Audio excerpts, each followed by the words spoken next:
আসসালামু আলাইকুম এভরিওয়ান। আজকে আমরা এই ম্যাথের সমাধান দেখব। আমাদের এই চ্যানেলে আপনাদের জন্য বিভিন্ন চাকরি পরীক্ষার বিভিন্ন ম্যাথের সমাধানের ভিডিও চলছে। কাইন্ডলি আমাদের চ্যানেলটিকে সাবস্ক্রাইব করে দিবেন। তো চলুন এখন আমরা আমাদের আজকের ম্যাথের সমাধানে নেমে পড়ি। এখানে বলছে ক এবং খ দুটি সংখ্যা, ঠিক আছে। ক এর হাফ এবং খ এর 1/3 যোগ করলে 45 হয়, আবার খ এর হাফ এবং ক এর 2/5 যোগ করলে 50 হয়। তাহলে ক আর খ এর মান কত? ওকে, ক আর খ এর মান বের করতে বলছে, বাট আমাদেরকে কিন্তু দুইটা শর্ত দিছে। তো প্রথম শর্ত মতে আমাদের কি হচ্ছে, ক এর সাথে যে ক এর হাফ এবং খ এর 1/3 যোগ করলে, এই যে ক এর হাফ আর খ এর 1/3 যোগ করলে আমাদের কত হয়? 45। এটা হচ্ছে আমাদের প্রথম শর্তটা, তাই না? তো এটাকে যদি একটু আমরা সাজিয়ে গুছিয়ে লিখি তাহলে কি হয়, ক/2 যোগ খ/3 ইকুয়ালস টু 45। এটাকে আমরা 1 নং সমীকরণ দিই। এরপর আবার কি বলছে যে খ এর হাফ আর ক এর 2/5, তাহলে আমাদের দ্বিতীয় শর্ত মতে ক এর 2/5 আর খ এর হচ্ছে আমাদের হাফ যোগ করলে কত হবে? এই যে যোগ করলে হবে 50। তো এটাকে একটু আমরা সাজাই। আমাদের যেটা হবে 2ক/5 যোগ খ/2 ইকুয়ালস টু 50। এটা হচ্ছে আমাদের 2 নং সমীকরণ। আচ্ছা, ক আর খ কিন্তু আমাদের দুটো সংখ্যায়, যে আমাদেরকে বলেই দিছিল, আমাদের ধরে নিতে হয়নি। মানে কোশ্চেনটাতে এমন ছিল না যে আমাদের ধরে নিতে হবে ক খ দুটি সংখ্যা, আমাদেরকে বলেই দিছে ক আর খ দুটি সংখ্যা। তাহলে সংখ্যার প্রথম সংখ্যার বা ক এর হাফ আর খ এর 1/3 যোগ করলে 45, আর পরবর্তীতে ক এর 2/5 আর খ এর হাফ গুণ করলে 50। তো আমরা জাস্ট এটাকে একটু মানে মিনিমাইজ করলাম বা একটু সুন্দর পজিশনে নিয়ে আসলাম। আচ্ছা, এখন আমরা যেটা করব, আমরা 1 নং সমীকরণকে, আমাদের যে 1 নং সমীকরণকে 30 দিয়ে গুণ দিব। 1 নং সমীকরণকে 30 দ্বারা গুণ করব। 30 দ্বারা গুণ করে পাই, 30 দ্বারা গুণ করে পাই। তো গুণটা কিভাবে করব? এই যে ক/2 ইন্টু 30, তারপরে হচ্ছে খ/3 ইন্টু 30, আর এই পাশে 45 ইন্টু 30। তো যদি আমরা গুণ করি বেসিক্যালি কত হয়, এটা হচ্ছে আমাদের 15 হয়ে যায়। এখানে থাকে 10, আর এটা তো গুণ করে যত মান হয়।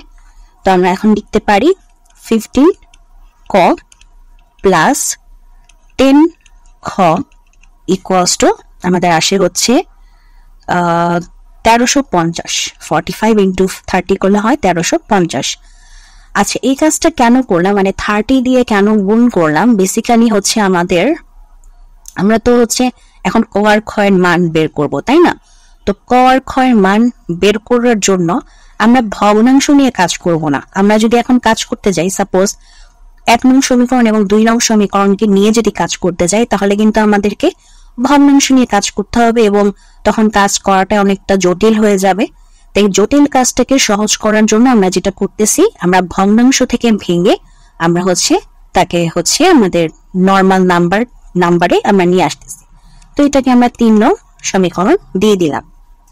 ঠিক একইভাবে আমরা এখন 2 নং সমীকরণকে কি করব? 2 নং সমীকরণকে 20 দ্বারা গুণ করব। 2 নং সমীকরণকে 20 দ্বারা গুণ করব,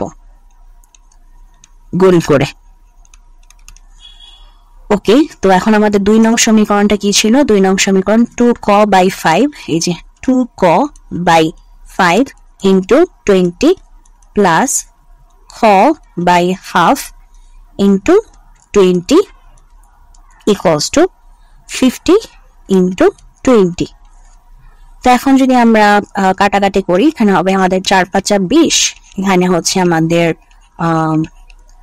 10, 2কে 20 দিয়ে কাটলে, মানে 2 দিয়ে 20কে কাটলে 10, আর এটা তো গুণ করে বের করতে হবে। আর এখানে হচ্ছে 4 × 2 = 8, তাহলে 8 ক যোগ 10 খ, আর 50 আর 20 গুণ করলে হয় হচ্ছে আমাদের 5 × 2 = 10, তাহলে 1000। এটা হচ্ছে আমাদের 4 নং সমীকরণ।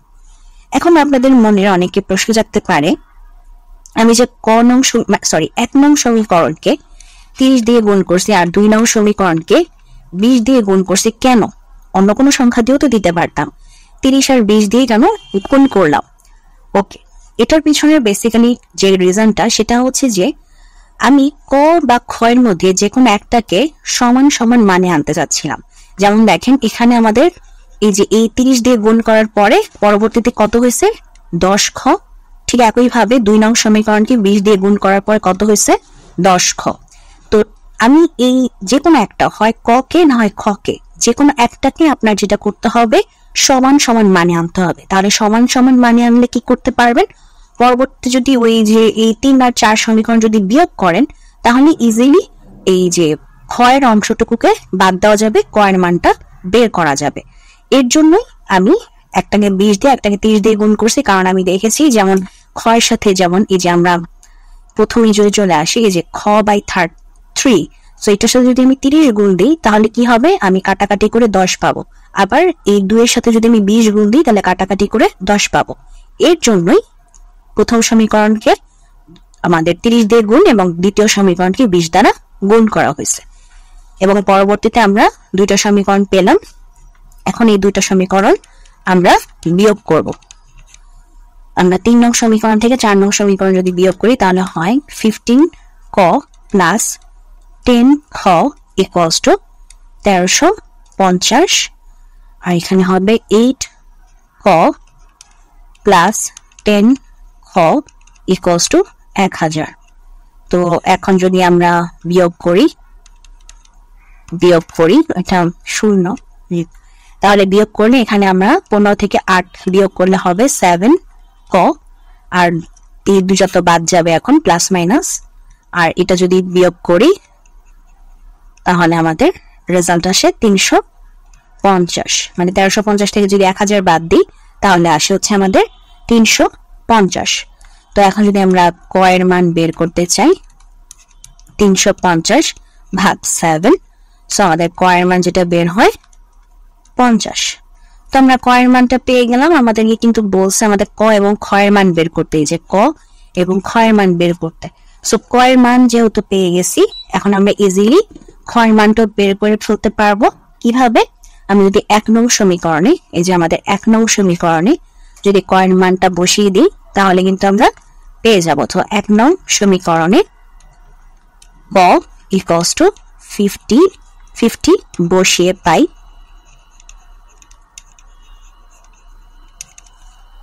তো আমাদের এখানে 1 নং সমীকরণ ছিল হচ্ছে ক বাই হাফ ভাগ খ বাই 30 ইকুয়ালস টু 45, আমাদের 1 নং সমীকরণ। তো এখন ক এর জায়গায় আমরা কত বসাবো? 50 ভাগ খ বাই 3, এখানে থাকবে 45। তো 50 কে 2 দিয়ে ভাগ দিলে হবে হচ্ছে 25 যোগ খ বাই 3 ইকুয়ালস টু 45।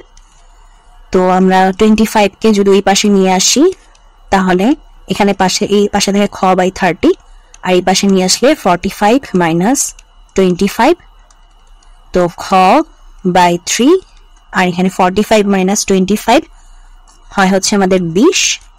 তো এখন যদি আমরা আর গুণ করি তাহলে আমাদের খ এর মান বের হবে 20 ইন্টু 3, তাহলে আমাদের খ এর মান বের হচ্ছে 3 × 6 60। তো খ এর মান কত বের হয়েছে?